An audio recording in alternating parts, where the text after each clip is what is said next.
Hey, we have returned. This is the IRS Radio Hour on AM560 The Answer.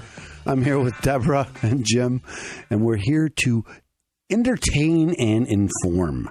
And mainly inform, though, on this segment. It's the blog segment. The blog.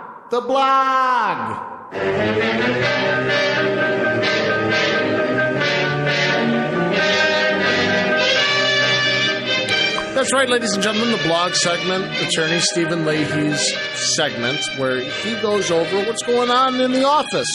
They're all my segments. This is my microphone. Okay. I paid for this microphone. Okay. At least he was against democratic socialists. Him being Malou Rain, I'm talking about. I'm flashback with that music. Always flash me back. Deborah had played some other music. I'm going to get that one too. I like that. Today, as we always do on the blog segment, I'm going to talk about what goes on in my office. Okay, because it seems like things happen in bunches, right? Exactly. But what, as you may suspect, a lot of my clients are fairly high income people. No, not real. I mean, they're not. Although I have some that are in stratosphere that make a lot of money. No. But they're not what they call the mean. Okay, there's a means test, and a mean is what the average family your size makes in America or in your neighborhood. Do you show a picture of a puppy and say, "Do you kick it?" That's the mean test. Oh, if you kick it, you're mean. I get it. That's true. But the mean is really a strategic. Anyway, I'm sorry. I get it. Anyway, Jimmy throws me off with these jokes. Anyway, it's a bad joke, Jim. But anyway, what most of my clients are at the mean or above the mean. And what that means, again, they make a little bit more or more than the average family their size. And there's some people who believe that money will solve all your problems, right? That you start making a certain amount of money and all your problems are gone. You'll never have a problem again. Well, that's not the way life works. Right, the more money you make, the more obligations you have. Usually, right, I have a little bit bigger a home. I buy a little bit nicer car. My kids go to a little bit nicer school. They, whatever. Yeah, right, and and the money's gone. Right, it doesn't solve your problems. And if you have a downturn, like everybody else.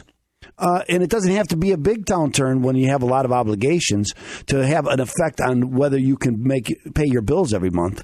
And you can run up a bunch of credit fairly simply. And now the credit, because I have so much credit debt, it can really start impinging on my ability to pay my taxes, for instance. And then I don't pay my taxes, and now I have a tax problem, and then I have credit card debt and a tax problem. And I always get this, and you've heard this on the radio, pay pennies on the dollar to the IRS or file bankruptcy and get out from under and all of this stuff. But the problem is, with what people don't realize is, for those who don't make a lot of money, there's a lot of programs out there to help them. Okay, whether it's the IRS that will forgive the debt or bankruptcy, you can go turn to bankruptcy and get out of the debt and walk away. It's called the Fresh Start, on Chapter 7. Fresh Start initiative. Well, right? that's a different initiative, but they get that from Chapter 7 bankruptcy, which is a fresh start. They call it the Fresh Start. And the same thing with the Fresh Start initiative. We have this Fresh Start initiative to help you get out of from under your IRS debt. And actually, the Fresh Start initiative is merely a recalculation of how they allow you to take your how they calculate how much you have to repay the IRS. So, for instance, when they looked at your expenses before the Fresh Start initiative, they wouldn't allow you to deduct from your income, for instance, a school student loan. Well, I still have that student loan, and if the IRS wants the money that I'm giving to the student loan people, well, that means I can't give it to the student loan people, and that means I'm going to default on my student loan. And then when you default on a student loan, they don't even have to go to court anymore. They can start garnishing my wages. Okay, so now I'm going to lose my wages. So it's a circle, and so the IRS said, well, what we're going to do is we're going to allow you to take your student loans out. So that was part of the initiative, but again, this initiative is available to some people, but not everybody. I mean, the recalculation is, but walking away, like you hear this, pay pennies on the dollar. This is called an offer and compromise. That's right. And that's available to some people, but it's not available to everybody. The offer and compromise is based on the doubt to collectability. Well, that means if they think that you're not going to be able to pay them, then they might take less. But it also means that if they think you can pay them, you're going to pay them. They're not going to take less. They're going to make you pay them. But there's other ways to try not to pay as much, but they're not going to give you an offer and compromise. And what's happening, I help a lot of people file bankruptcy who other lawyers maybe say, you can't file bankruptcy, you make too much. Well, there's ways to get around that. It's called the presumption of abuse. If I'm over the mean, there's a presumption that it would be abusive for you to file a Chapter 7 bankruptcy. And so there's some ways to calculate that show that I can overcome that presumption of abuse, and it helps people who are over the mean. But what's been happening now is the courts have been saying, "Oh, I know you've overcome the presumption of abuse on with the mechanical calculation, but now there's this other code section that says it's the totality of the circumstances, and the part of the totality of circumstances says you could pay something. So even though it says here you can't pay anything, we find that you can pay something, and then now you're going to pay something."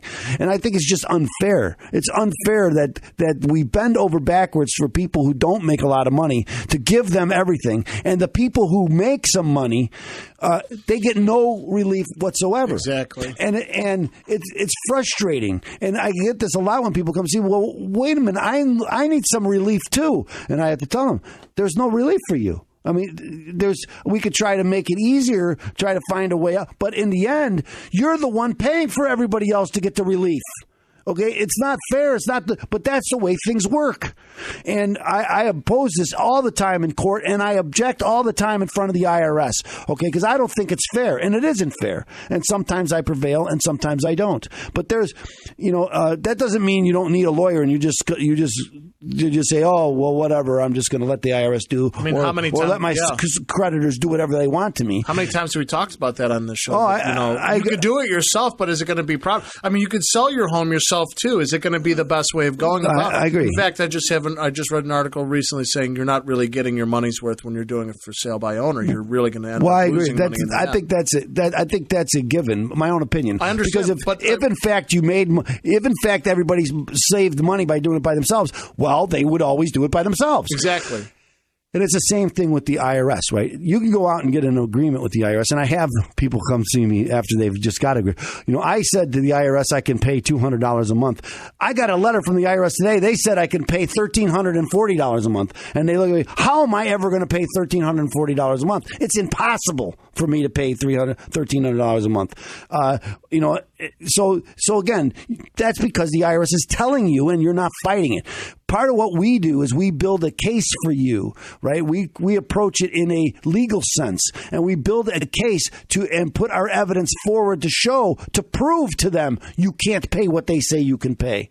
Okay? And this is always what people, again, if you're making over the mean, it makes it harder for you to get out from under. But there's ways you can do it to soften the blow. Okay? You might not be able to walk away from all of it.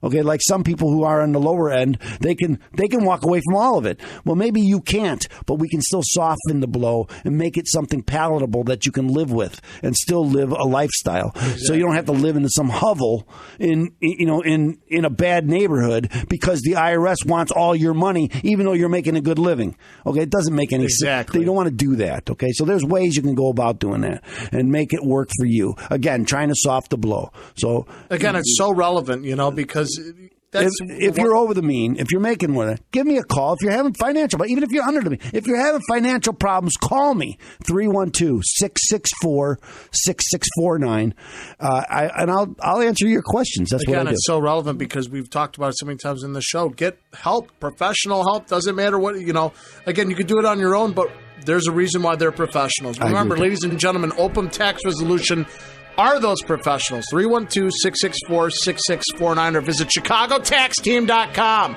It's going to be your hub to fight the IRS. Now, ladies and gentlemen, stay tuned because we've got a great show lined up for you. But before we do, we hope that you jotted down those notes. And if you didn't, go to YouTube and you can watch the video. You can watch the live feed that we're doing right now where you're able to watch and answer those questions that you need. You can only do that if you go look up Attorney Steven Leahy on YouTube. Also, too, stay tuned here on AM560 The Answer.